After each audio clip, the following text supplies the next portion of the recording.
In this session, we're going to start taking a look at registers, which is where we put a series of flip-flops together in order to form a storage device. Over the last few sessions, we've been looking at latches and flip-flops, which are both forms of sequential logic. So sequential logic is anything that has to do with some kind of a control or a clock input. So we know our latches usually had an enable of some sort, and our flip-flops have a clock. On the clock, we're doing a sampling. With an enable, we're allowing the system to turn on or off. So what happens is the input that we have, whether it's a set reset or a toggle or a D device, whatever comes in is going to affect the output over time. So in sequential circuits, time is what's important. So as I mentioned, we looked at latches and we looked at set reset, both based on NAND and NOR latches, and we also looked at D latches, which took care of the occurrence of when set and reset were active at the same time. Now both of those are asynchronous devices. Asynchronous means no clock. Then we looked at flip-flops. So we looked at the set reset flip-flop, which had that same problem where if both of them are active at the same time, the device can go unstable. We had our D flip-flop that took care of that and eliminated the instability. We had our toggle flip-flop, and then we had our universal flip-flop, or the JK flip-flop. All of these devices are synchronous devices, meaning they're controlled by a clock. Now we're going to take a look at the most basic of the storage devices based on flip-flops, and it's called a register. There are two types of registers, parallel registers and serial registers. In this series we're going to look at parallel registers. So all a register is a storage device. We've talked about the very most basic, which is our latch. Then we moved up to flip-flops, which has a little bit more sophistication. Now we're going to start putting them together to form actually useful devices. Generally, those are going to be made up of either D flip-flops or JK flip-flops, depending on the application. What we have is in a register, for every bit we want to store, we need one flip-flop. So if we want to store 8 bits, we need 8 flip-flops. If we want to store 4 bits, we need 4 flip-flops. What's important to remember that every single flip-flop in the register is controlled by the same clock. That way, it's going to sample data at the same time and store it until the next sample is requested. So let's take a look at a 4-bit parallel register.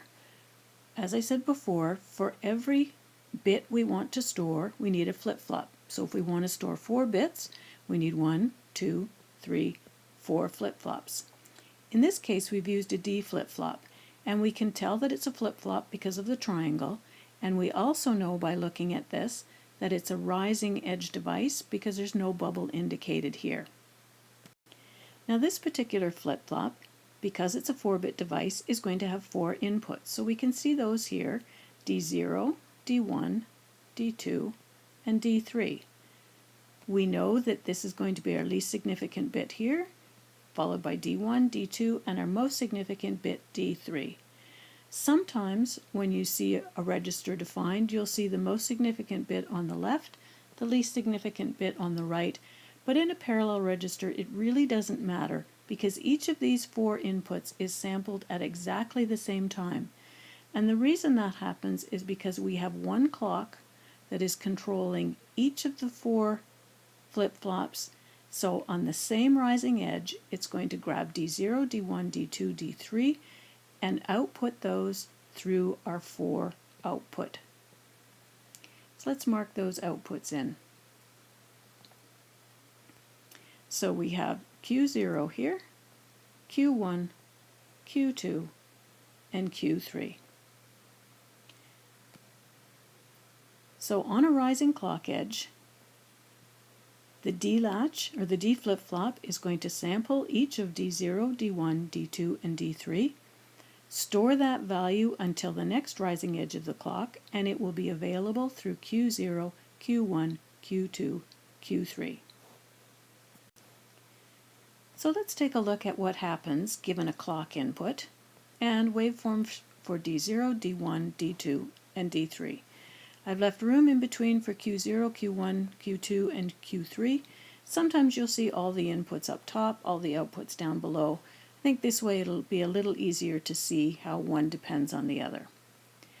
So what we're going to do, because it's a rising edge device, we can tell that from over here, we're going to mark in each of the rising edges. We know with a D flip-flop, we're going to sample at that rising edge and hold in between. So we've got all of those marked in now. Now what we're going to do is we're going to start with Q0 and we're going to assume it starts low. So what happens is we sample D0, and right now D0 is high. That means Q is going to go high, and it's going to stay high until the next sample time. This next sample time, D0 is low, so Q0 is going to go low and hold that till the next time. Next sample, D0 is high, Q0 is going to go high. Next one, D0 is low, Q0 goes low. Finally, the last two, D0 is high, so Q0 is going to go high as well. So we can see here, we picked up this high, we picked up this high, we picked up this high. It's a little bit delayed, but we haven't lost anything from the data. Now let's take a look at what happens to D1.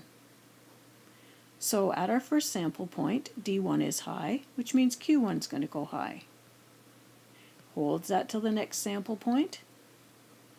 D1 is low, so Q1 is going to go low and stay low till the next sample point, where D1 is high, Q1 goes high. Next sample point, it's low for the next two, so we'll mark those in as low. And finally, our last sample point, it's going to go high again. So again, we can see that we picked up this high, shows up here, this high shows up here, and this one, again, that little bit of a delay, and that's because we're only sampling on the rising edge of the clock. Now let's take a look at D2. So now we're over into this flip-flop right here. We're going to start off low, and for the first two sample times, D2 is high, so Q2 is going to go high and stay high for those two periods. D2 is low, Q2 goes low. Next sample time, D2 is high, Q2 is going to go high, stay high till the next sample. Last two sample points, D2 is low, so Q2 is low. Again, we see this high reflected here, this high reflected here, everything else is low. Finally down to D3, we start off low, our first sample is low, next sample is high, next one's high, high, high, and high right through till the end. So here we can see that we picked up this low, but then we missed all of these lows. We talked about before how the clock pulse is pretty important when we're sampling data. We need to sample often enough in order to guarantee that we're getting some valuable information. So let's summarize what we know about the parallel register. First of all, we have one flip-flop for every bit we want. So if we have n bits of data that we need to store, we need n flip-flops. So here we've got one for D0, D1, D2, all the way up to Dn. So if I wanted to store 16 bits, I would need 16 flip-flops. Next thing we know is that the data is going to be sampled and held, in this case, because we have no bubble on the input of our clock, on each rising edge. So they're all sampled together.